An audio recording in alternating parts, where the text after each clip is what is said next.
Good afternoon and welcome to Capital Account. I'm Lauren Lister here in Washington, D.C. These are your headlines for Monday, September 10th, 2012. Republican presidential candidate Mitt Romney met headlines when he said this in an interview broadcast yesterday.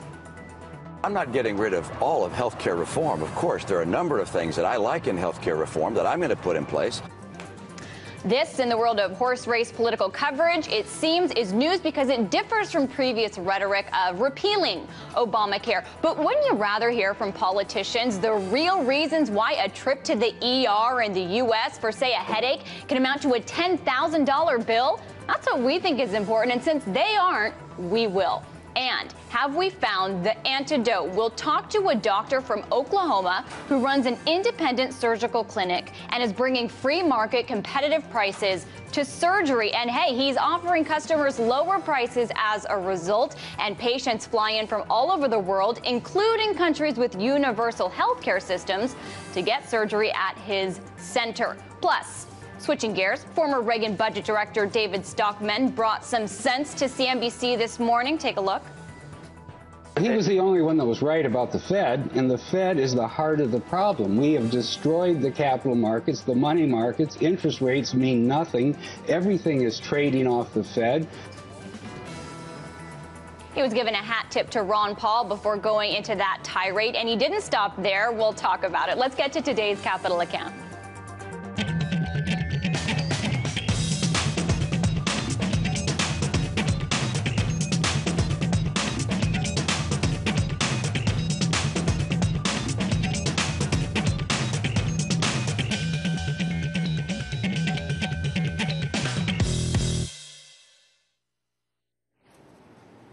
As I pointed out at the top of the show, it's news, evidently, for Mitt Romney to say he wouldn't get rid of all of health care reform.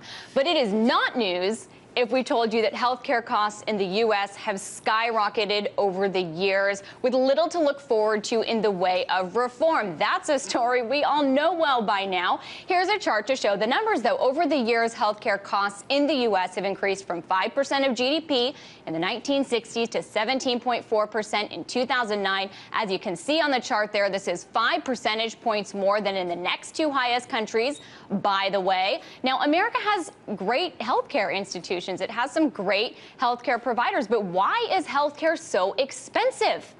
Well, one narrative politicians have used blames doctors for performing unnecessary procedures to bring home the bacon. Here's a clip of Barack Obama talking about going to the doctor for a sore throat as an example.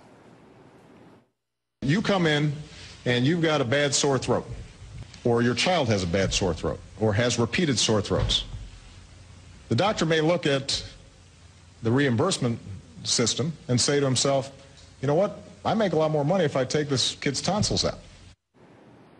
But physicians we've spoken to doth protest, saying they are being unfairly blamed and are easy targets, that compensation for physicians has been declining since the introduction of in-network HMOs, and politicians would rather point the fingers at doctors rather than look at the real causes of skyrocketing costs, which may rock the boats of some major lobbies, such as Big Pharma or big insurance or trial lawyers. Let's take one example, just to point one out. So according to a recent report from the Institute of Medicine, the systemic waste within the U.S. healthcare system is a staggering $765 billion. This represents 30% of total expenditures, for some perspective. Now, the report claims that $210 billion of that are wasted in unnecessary procedures. That tops the list of other things you can see, such as excess administrative costs. So as far as unnecessary procedures, it says money's being wasted, but that doesn't give insight into why. And physicians we've spoken to say, sure, there are bad doctors as much as there are bad seeds in any profession. For example, doctors that claiming that doctors. What happened here? Let me just spit this out.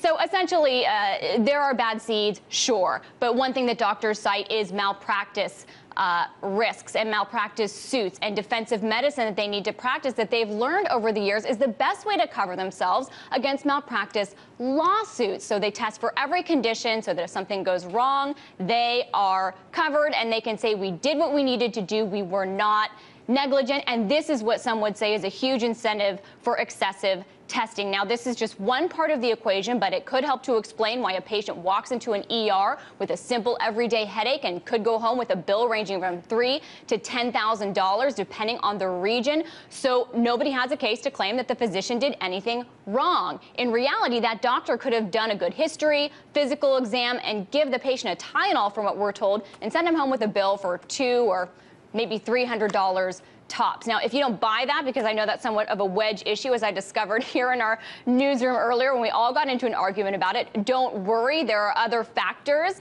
that our guests can get into about why these costs are so high. The role of insurance companies, of course, is involved. Wasteful administration costs too, and hospital inefficiencies. So joining me now to discuss this and talk about an entirely different model of doing business is Dr. Keith Smith. He's managing partner and medical director for the Surgery Center of Oklahoma. Thank you so much for being on the show and for coming to Washington to see us. No, thanks for having me. Absolutely. So let's start with your model, because you have a different model of providing health care. It is market-based. You post all of your prices for surgery online. There are no secrets. Patients know what they're getting. And these prices, you tout them as lower than the competition from big hospitals. And I did a simple search, and they are lower than national averages given for these procedures for people that don't have insurance and are paying out of pocket. So why are you able to charge less in this world of such high healthcare costs? Well, healthcare doesn't cost that much. What? That is shocking. That is the myth. What giant hospitals charge for it is another matter altogether.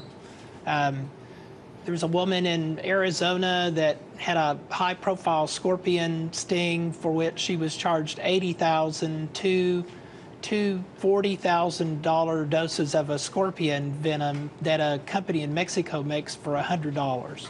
I saw that, and you said that that hospital marked up that scorpion venom more than 10 times for what they billed her. So in contrary to your model, which we'll get more into in a second, everybody has a story, it seems, like the one you just gave of the scorpion venom that's marked up 10 times. Our boss in our morning meeting was saying, yeah, I had a friend who got 2 stitches and it was $5 grand. So what goes into those costs that make 2 stitches cost $5,000 in this country if you, say, go to a big hospital? Well, and this 2 stitches don't cost $5,000, but the reason that bill occurs is that there are a lot of players in the mix that benefit from that bill, and not in the way you would think, in sort of a counterintuitive way.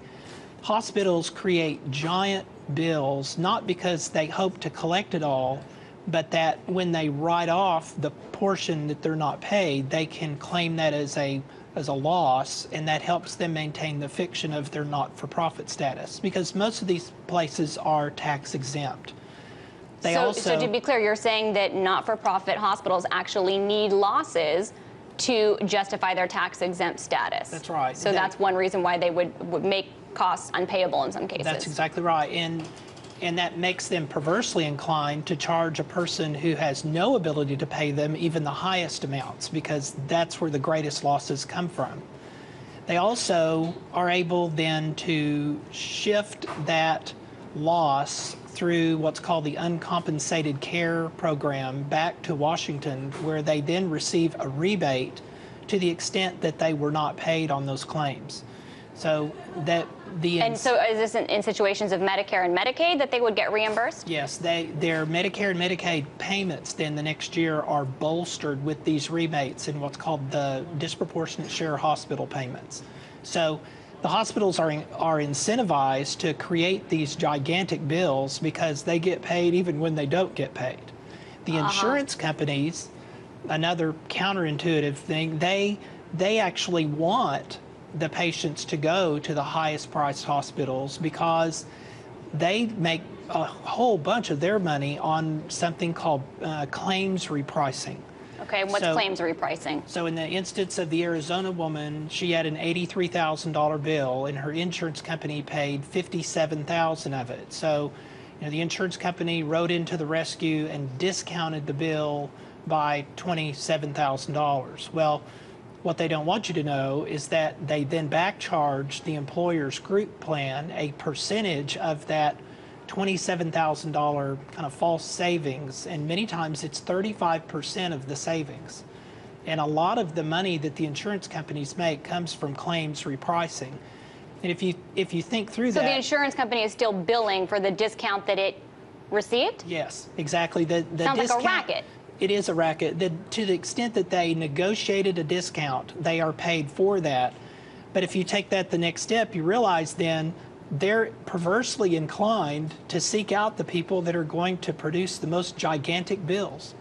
So if you're wondering how do sutures in your finger, how did that get to be $5,000? I mean, that is the sort of vicious circle that these bills go through. And then I noticed on your site, you list all your prices for surgeries, but you say if we're filing insurance for you, these prices don't apply. Why is that? Because I don't take the risk of non-payment. I don't have to pay a whole room full of staff to deal with and fight with the insurance companies. So, you know, we put our prices out there, people will pay us, and we're done. Interestingly, we've actually had patients that had insurance that told us that they didn't, paid us our website fee when they came in, and then they filed the insurance company mistakenly paid them the regular charge master rate, and the patients made out like bandits. Oh wow! So they're creating a racket based on your business model. So you also, some other inefficiencies with hospitals that you talk a lot about have to do with administration, which you just mentioned, and some other doctors that we've spoken to talked about some of the issues with labor. For example, where operating rooms take 2 hours to clean because of the contracts with labor unions, when it could cost or could take 15 minutes, for example, or contracts with suppliers that they have to go through to get supplies, which is much more expensive than if they were just getting them more competitively. So what role do these play in the inefficiencies for hospitals that you don't have? Well, most of the big hospitals are inefficient because no one has any skin in the game. The staff doesn't have any incentive to perform or to be efficient. At my facility, we bonus our staff every quarter based on the productivity and the profitability of the center. So everybody has got skin in the game. The hospitals have multiple layers of administration. We don't have an administrator at our facility, and many of these people are making 6-7-figure salaries. So if you have a whole lot of chiefs, and it just becomes a horribly bureaucratic, very government-like system. And it makes sense because most of their money comes from the government. And I understand you don't take Medicare or Medicaid. Why not? We don't take Medicare or Medicaid because the price has been set below the market clearing price. And we are not in business to do business for a loss. I deal with Medicare patients, but I won't deal with their Medicare. Okay. So if they are willing to shove that aside, then I'm happy to deal with them. There are also all manner of rules and regulations to which we would have to comply, or with which we'd have to comply if we took that money. And we chose not to do that. We've never taken a dime of federal money since we've opened in 1997. And those compliance regulations, I'm sure, would drive up your costs and probably not allow you as competitive prices. When we get back, you mentioned federal money. I want to know why people in single-payer systems come to you for their surgery instead. We will get that answer with our guest after the break. And also, still ahead, we'll get our guest take on the impact of Obamacare. Of course, does the president's health care initiative give the appropriate compensation, or does it just give even more power to major hospital chains? We'll find out after the break, but first, your closing market numbers.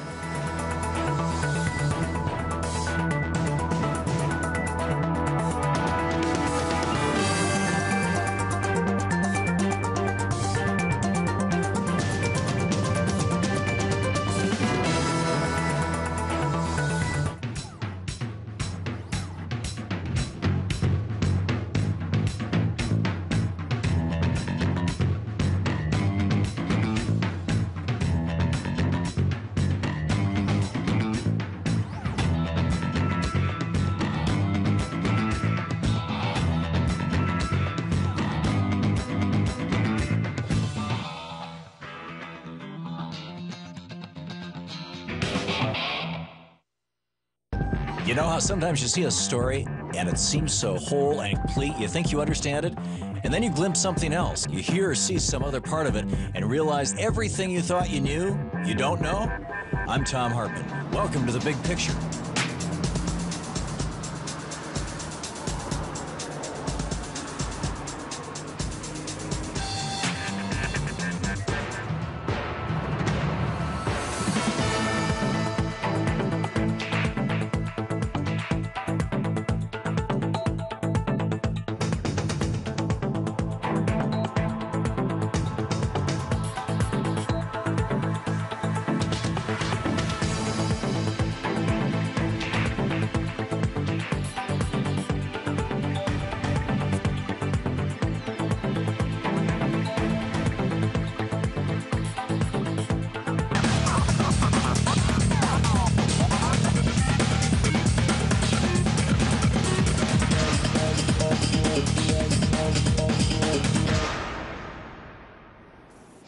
Welcome back. We're talking about healthcare, and before the break, our doctor was talking about his innovative model, which is market-based. But why would patients somewhere where they have universal healthcare, why would they travel to Oklahoma to get surgery from him, like from Canada, which I know he has patients who come here from that country to do just that, to get their care. So let's ask Dr. Keith Smith. He's our guest, managing partner and medical director for the Surgery Center of Oklahoma. So Dr. Smith, let's just kick off with that. Why would a patient come from Canada to get a hip replacement with you as opposed to their country, which has a single payer system?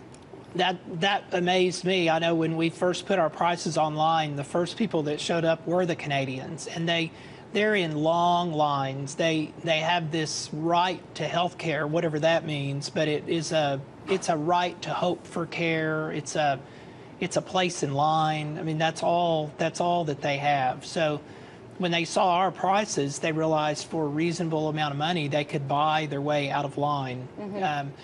There's a whole cottage industry of places for these Canadians to escape all along the border. Mm-hmm. I think our prices were significantly different and low enough that it made sense for them to travel a little farther. And do that. Yes. So let's get a little bit more into why you developed this practice. What made you and your associates decide to start your own surgical center? Were there administrative, operational, financial, personnel issues that were important?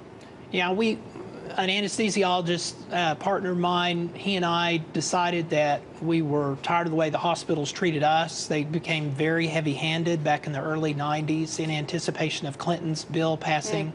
They became abusive of us. They were typically abusive of the surgeons, and so they ran off the good surgeons, it seemed like.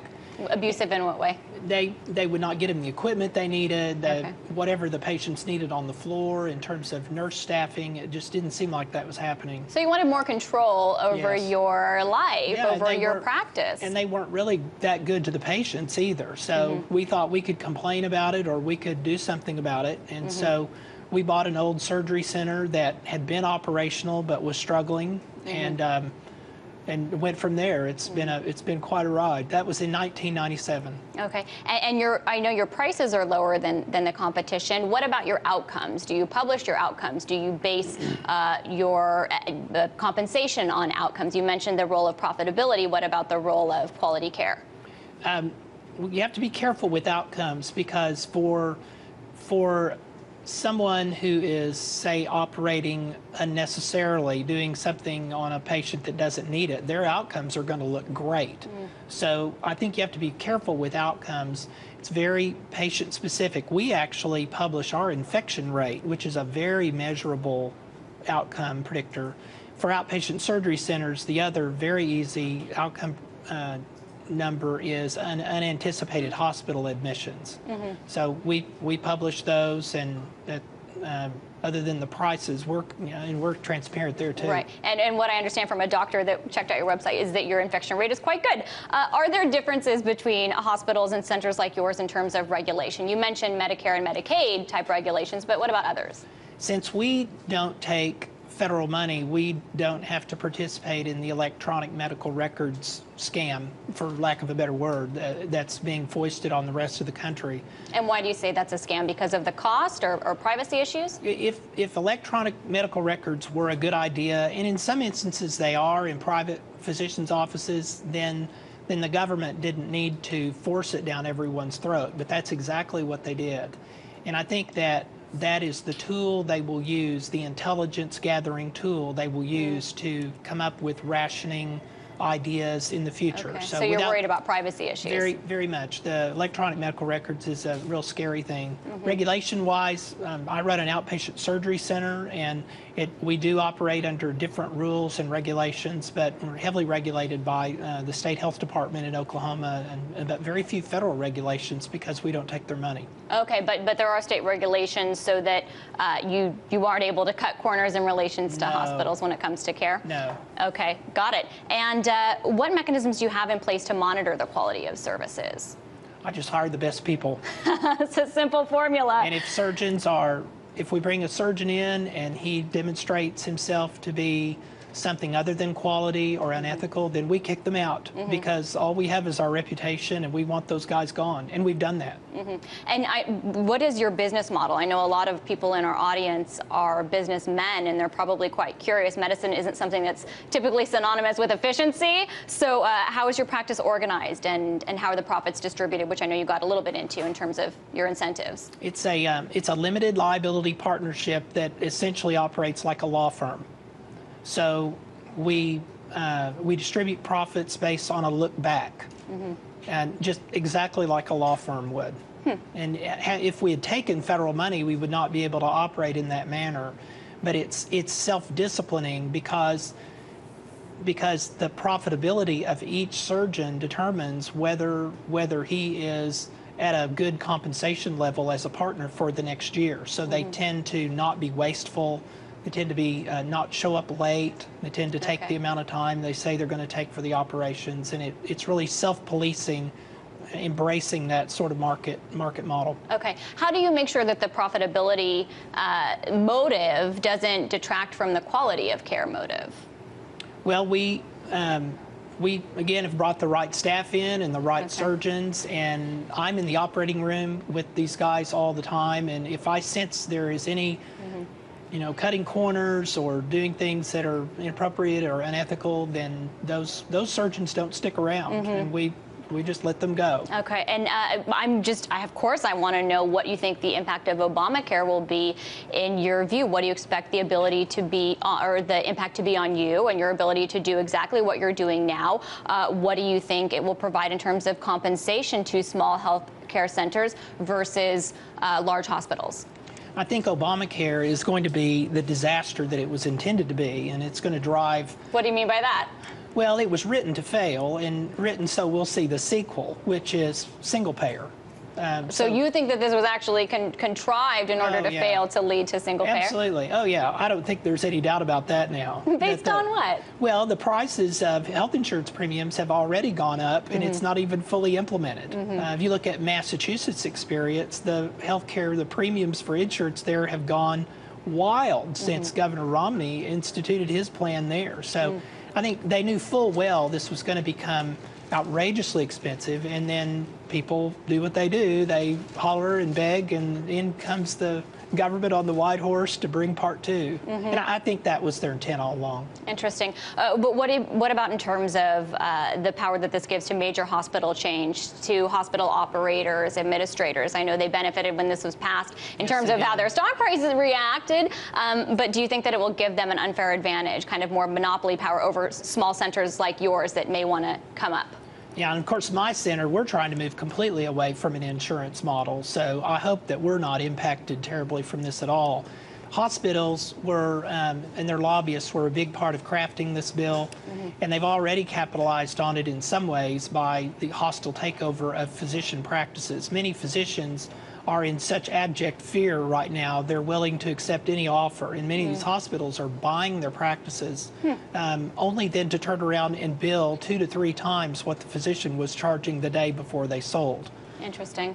And just before we go, because at the beginning of the show I mentioned the malpractice argument that doctors practice defensive medicine to cover themselves, which I've heard from a number of physicians that factors into healthcare costs. But you mentioned that you think even a bigger role than that, I think to my producer, is that hospitals are incentivized to charge more based on what, reimbursements, based on these uncompensated care scams, based on the losses they need to post? Yeah, the hospitals want to show as giant of a loss as they possibly can. It's all fictitious, of course, in order to maintain the fiction of their not-for-profit status and to maximize their uncompensated care revenue take. It's interesting. I wonder if all those hospitals would be put out of business if everybody went to your model, but I do know that hospitals have certain requirements, such as research, that a small center may not. But that's where we're going to have to leave it today. I appreciate you being on this show. Thank you so much. Dr. Keith Smith, Medical Director for the Surgery Center of Oklahoma.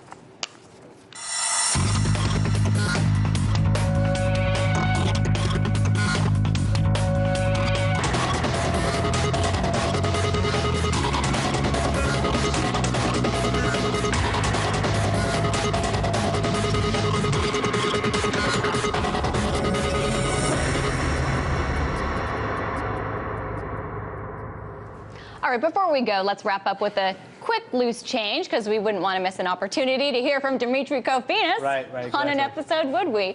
So this was awesome when I came to work and saw that on CNBC's Squawk Box this morning, Reagan's former budget director said this about the Fed disincentivizing Washington from cutting spending, from taking on interests such as the military-industrial complex. Take a listen.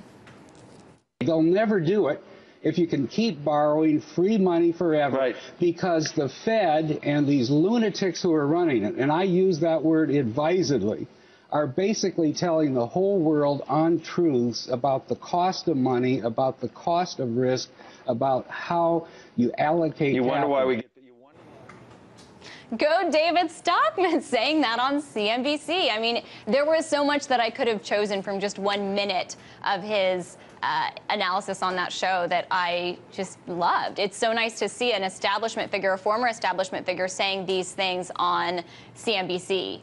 Yeah, talking about how Wall Street's all cloud, a cloud to trade by computers on central bank policy. I like what he talked about miscalculating credit, miscalculating risk, because what that's kind of like, it's like you have a giant multi-car pileup and you're looking for who to blame amongst the drivers, but you never look up to see that the traffic lights were all screwed up. So it's not the driver's fault. They're crashing into each other because the traffic lights are giving them mixed signals. And that's the basic, one of the basic flaws of having a central bank that manipulates the price of money, that manipulates interest rates. And we know that whole analysis, but do you think that there's anything fun about it being by a former Reagan guy on CNBC? Nah, I mean, that doesn't. I've seen Stockman before he says that, but I like stuff like this. I like this. I like this because it feeds into the whole thing about healthcare, and in general, we have a problem in this society, which is that we try to diagnose, we try to treat symptoms without understanding and treating the disease, and that's the problem. And the Fed is part of the disease, and the symptoms show up in a malignant economy. Yeah, good note to end on. Aristotle over here. Tie it back into medicine. That's what we're doing here. All right, let's leave it there because that's all we have time for. Thank you so much for watching. Be sure to come back tomorrow. And in the meantime, you can follow me on Twitter at Lauren Lister. Give us feedback at youtube.com/capitalaccount, and have a great night.